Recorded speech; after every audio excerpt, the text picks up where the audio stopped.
Ingeniería del ocultismo, mis lores y ladies. Y hacer una observación simultánea de medio ambiente, cuerpo, emociones, pensamientos, etc. Después, observar el mundo visual.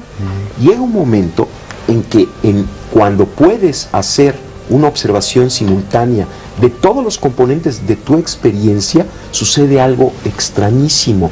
Hay una especie de umbral que se atraviesa y te conectas contigo mismo.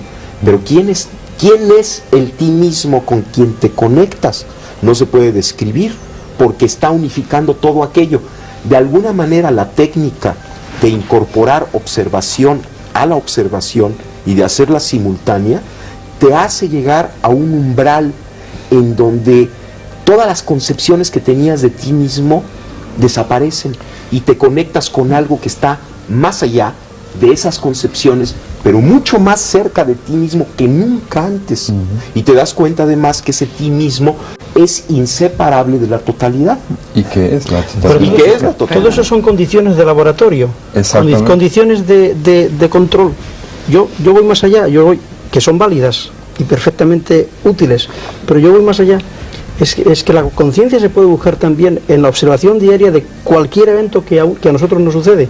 Pero perdón, es exactamente lo mismo. Sí. Bueno, en el momento en que logras la observación del mundo visual, del mundo auditivo, de tu cuerpo, entonces, estás en cualquier lugar, en cualquier situación, y estás observándolo desde el mismo punto de referencia. Lo único que se dice es que si no hay un proceso previo de capacidad de atender, entonces en lugar de atender, en lugar de observar, nos estamos yendo con las cosas, un poco lo que decía Jacobo, para profundizar nada más una cosa. Yo diría que más bien de lo que se trata es de trabajar sobre el tema educativo, sí, porque claro, me parece que el niño tiene la frescura suficiente, la capacidad suficiente en un sistema educativo idóneo para ver todo esto como una cosa totalmente natural.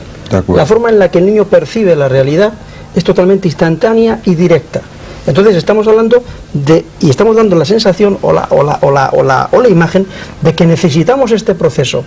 Y posiblemente lo que necesitemos no es este proceso, sino no degradar una capacidad natural que tenemos desde que llegamos al mundo y que podemos ir ampliando progresivamente. Perdona que diga, pero como este programa lo hacemos para personas que deben estar hechas una ruina, entonces casi mejor que no hablemos de niños. La impresión de que necesitamos para adultos, digamos, estábamos contando un poco la historia. Me perdonáis, pero Carlos Ortiz no ha dicho su parte en este tema. Continuar con el simbolismo, ¿no?, de San Juan de la Cruz.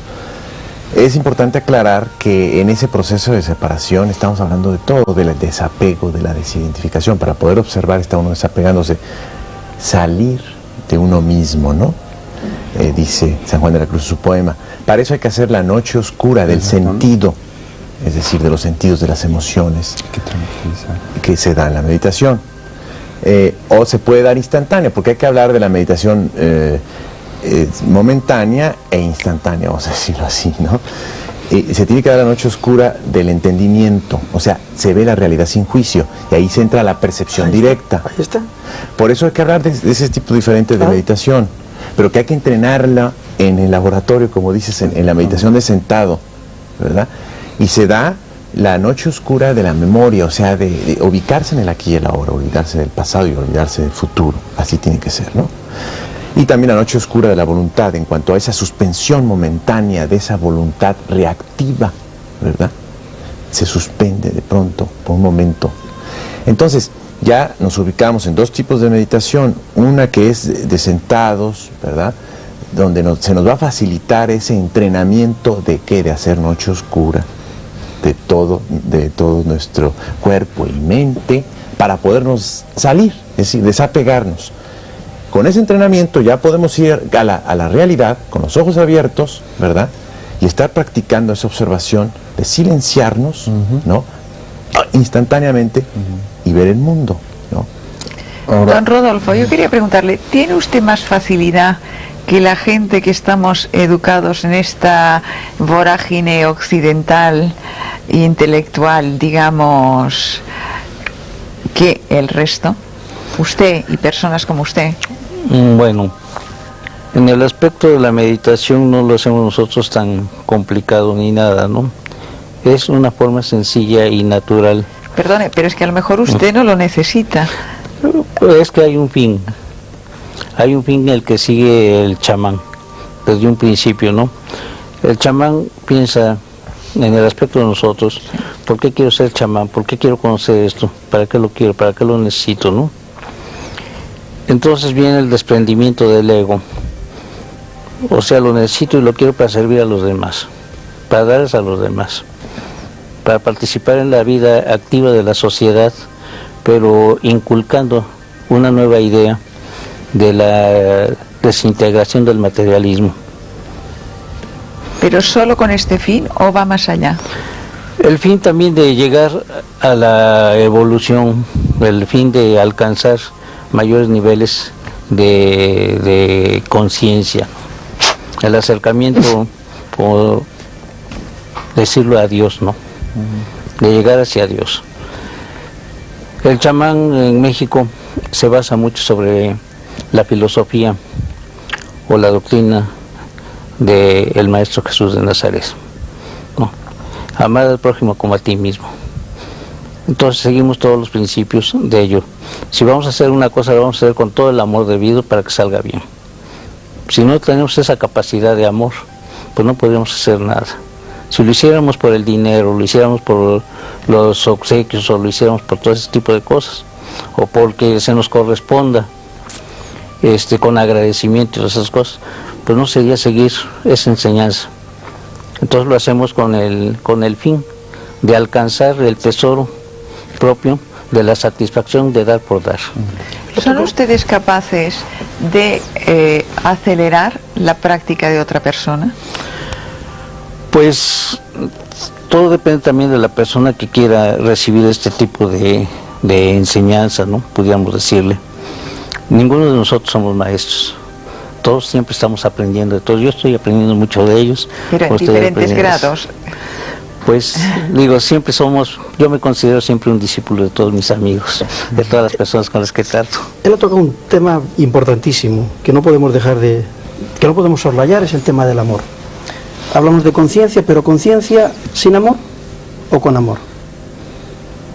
Es que si no hay amor, si nos limitamos solamente a definir la conciencia como una cualidad perceptual o como una cualidad de testimonio, atestiguadora, estamos dejando atrás o estamos olvidándonos de algo que es fundamental. Es que la verdadera conciencia requiere amor.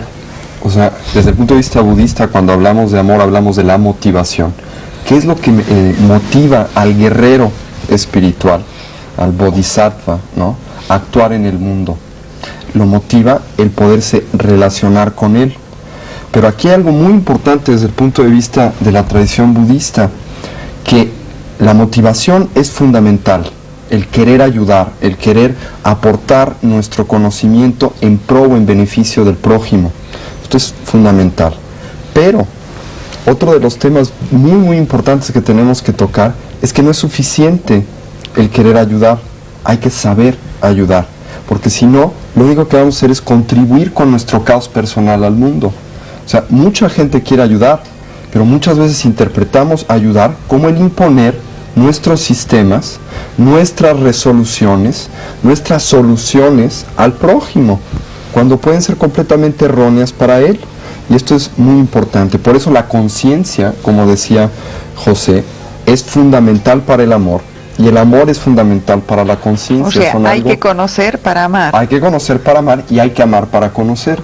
Y este amar para conocer es lo que el budismo narra en el hecho de que nuestra realidad no existe como cosas, entidades, sustancias o eventos aislados, sino que todo en la realidad está interconectado.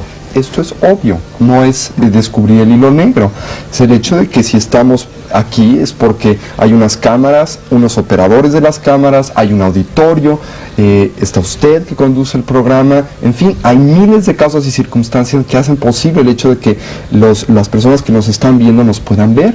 Entonces, lo que yo hago en este estudio afecta a millones de personas, pero al mismo tiempo lo que ellos piensan de este programa afecta a este programa, ¿no?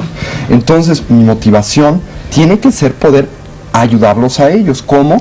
agradándoles para que el programa pueda existir, ¿no?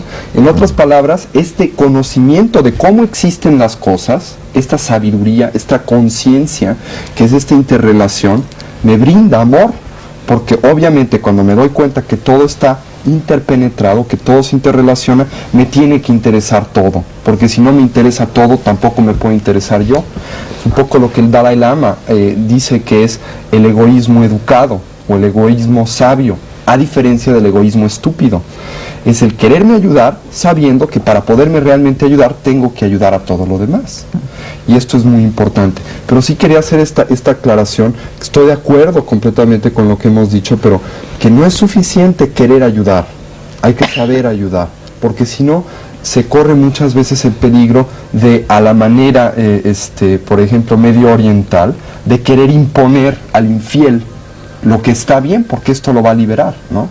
Y entonces pues vamos a matar a todo mundo, etcétera. El problema que acabas de nombrar no es tanto de una imposición, sino de un desconocimiento de su propia ley, que no es lo mismo. ¿Eh? Yo quisiera decir algo. Yo me refería a un umbral.